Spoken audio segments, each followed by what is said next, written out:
প্রথমে আমি 250 ছোলার ডাল জলে ভিজিয়ে মিক্সিতে দিয়ে এইভাবে বেটে নিয়েছি। তারপরে ভাজা মশলার গুঁড়ো ছড়িয়ে দিয়েছি, অল্প হলুদ, স্বাদ মতো লবণ ও 4 চামচ চিনি দিয়ে ভালো করে এটাকে আমি মিশিয়ে নিচ্ছি। ভালো করে মিশিয়ে নিয়ে মশলাগুলো যেন সমানভাবে মিশে যায় সেগুলো লক্ষ্য রাখতে হবে। তারপরে একটা থালায় আমি অল্প তেল দিয়ে এই থালাটা ভালো করে মাখিয়ে নিলাম। এর উপরে আমার যখন আমি ডো তৈরি করব এইটা ঢেলে দিয়ে এতে চাপতে হবে। এখানে আমি নিয়েছি গরম মশলা, জিরে আর তেজপাতা ফোড়ন দেওয়ার জন্যে, আর নিয়েছি বড় করে আলু আর টমেটো কেটে নিয়েছি। 2টো আলু কেটেছি, একটা টমেটো কেটে নিয়েছি। আর এখানে নিয়েছি আদা আর জিরে বাটা। মশলার মধ্যে থাকছে আদা আর জিরে বাটা। আর নিয়েছি এদিকে আদা জিরে বাটাটাকে ভালো করে পেস্ট করে নিয়ে একটা বাটিতে তুলে রেখেছি। তারপরে আমি নিয়েছি একটা বাটিতে গরম জল করে নিয়েছি। এই গরম জলটাই আমি তরকারিতে দেব। আমি সব তরকারিতে গরম জলই দিই। আলু আর টমেটোগুলোকে আমি ভালো করে এই মশলা নিলাম, জিরে, তেজপাতা, গরম মশলা, আর এদিকে বাটা এই যে নিয়েছি, যেটা পেস্ট করে নিয়েছি, বেটে নিয়েছি, এটাকে আমি এবার আস্তে আস্তে করে একটা কড়াই গরম হলে আমি এটাকে নেড়ে চেড়ে একটা ডো বানিয়ে নেব। কড়াই তেল গরম হয়ে গেছে, এবার আমি পুরো পেস্টটা কড়ার মধ্যে ঢেলে দিলাম। আস্তে আস্তে এবার আমি এটাকে নাড়তে থাকবো। নেড়ে একটা বেশ বড় দেখে একটা ডো তৈরি হবে। ডোটা তৈরি হয়ে গেলে আমি এই যে এখনো তৈরি করছি, বেশ ভালো করে মেশানো হয়ে গেলে, শক্ত শক্ত হয়ে একটা ডো তৈরি হয়ে গেলে আমি এখনো নাড়াচাড়া করছি। একটু সময় ধরে না করলে দেখতে ভালো লাগবে না। এবার ডোটা তৈরি হয়ে গেলে আমি তেল মাখানো থালার উপরে ডোটাকে আস্তে আস্তে করে হাত দিয়ে চেপে চেপে পুরো থালা জুড়ে করে নিলাম। তারপরে একটা চাকু দিয়ে এই বরফিগুলোকে আস্তে আস্তে করে কেটে একটা একটা করে তুলে আমি একটা থালায় রাখছি। কারণ এগুলোকেই আমি ভেজে নিয়ে আমি তৈরি করব, ছোলার ডালের ধোঁকা তৈরি করব। ধোঁকাটা ছোলার ডাল দিয়ে করলেই সুন্দর হয় খেতে। আমি আর কিছু মেশাইনি এতে, অন্য ডাল, শুধু আমি ছোলার ডালই দিয়েছি। দেখুন কিভাবে আমি বরফিগুলো কাটছি একটা একটা করে। আপনারাও ঠিক এইভাবে বরফিগুলো কেটে নিন। কেটে নিয়ে তেলে লাল করে কড়াইয়ে তেল দিয়ে গরম হয়ে গেলে তখন এটাকে ভালো করে লাল করে ভেজে নিতে হবে। কড়াইয়ে তেল দিয়েছি, এবার আমার তেল গরম হয়ে গিয়েছে।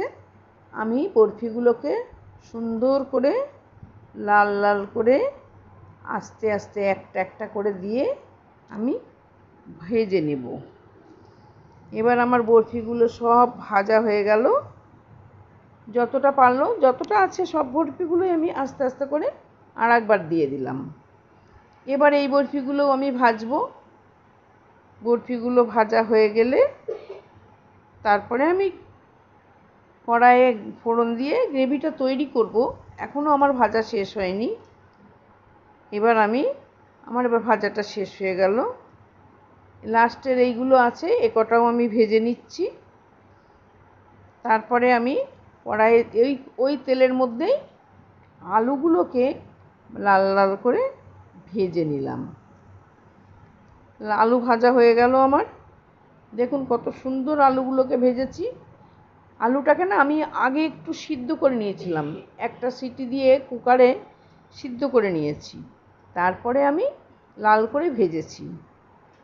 এইবার আমার সব আলুগুলো ভাজা হয়ে গেল। সেই তেলের মধ্যেই আমি গরম মশলা দিয়ে দিলাম, তেজপাতাটা দেবো এবার। গরম মশলাটা একটু নেড়ে চেড়ে নিয়ে তেজপাতা দুটো দিয়ে দিলাম। এইবার তেজপাতা দুটোও একটু নেড়ে নিলাম, নিয়ে জিরেটা দিয়ে দিলাম ফোড়ন। জিরে ফোড়ন দিয়ে দিয়েছি।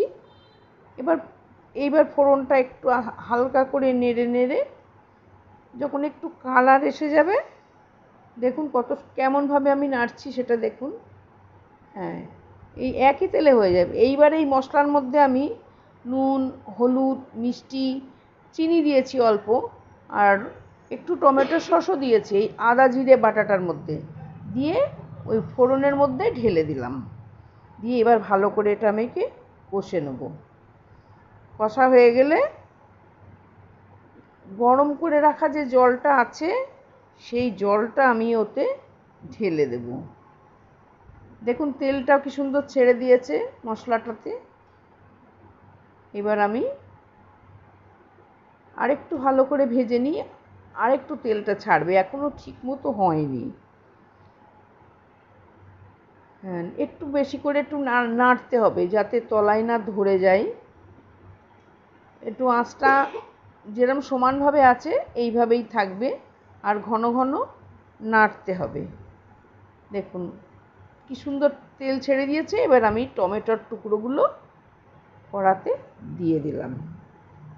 আবার আমি টমেটোটাকে দিয়েও নাড়তে থাকলাম।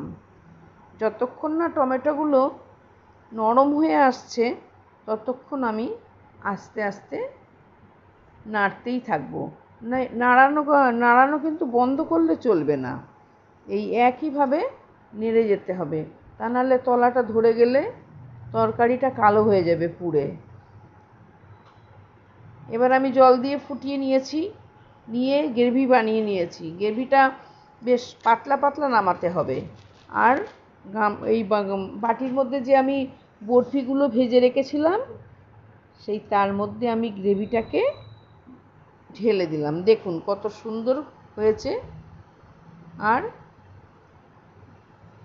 বেশ এইভাবে এইরকম পাতলা পাতলাই করতে হবে। আর এরপরে তো আলু আর বরফিতে সব আপনার গ্রেভিটাকে টেনে নেবে। গ্রেভি টেনে নিলে তখন এটা গ্রেভিটা তখন ঘন হয়ে আসবে, তখন খেতে ভালো লাগবে। কিন্তু এটা নামানোর আগে আমি একটু জিরে ভাজা করে নিয়েছি, জিরে ভেজে গুঁড়িয়ে নিয়েছি। সেই জিরে ভাজার গুঁড়োর মশলা আর এই 4 চামচ মতন ঘি দিয়ে নিয়ে একটু ফুটিয়ে নিয়েছি। এইভাবে আমি তৈরি করলাম ছোলার ডালের ধোঁকা। আপনারাও বাড়িতে তৈরি করুন, করে দেখুন খেয়ে কেমন লাগে। হ্যাঁ, তারপরে আমার ধোঁকা রান্নাটা কেমন হয়েছে অবশ্যই আপনারা কমেন্ট করে জানাবেন, লাইক ও শেয়ার করবেন কেন, সবাই যাতে রান্নাটা করতে পারে। আর সাবস্ক্রাইব করতে ভুলবেন না, যারা নতুন আছেন অবশ্যই সাবস্ক্রাইবটা করে দেবেন। নমস্কার।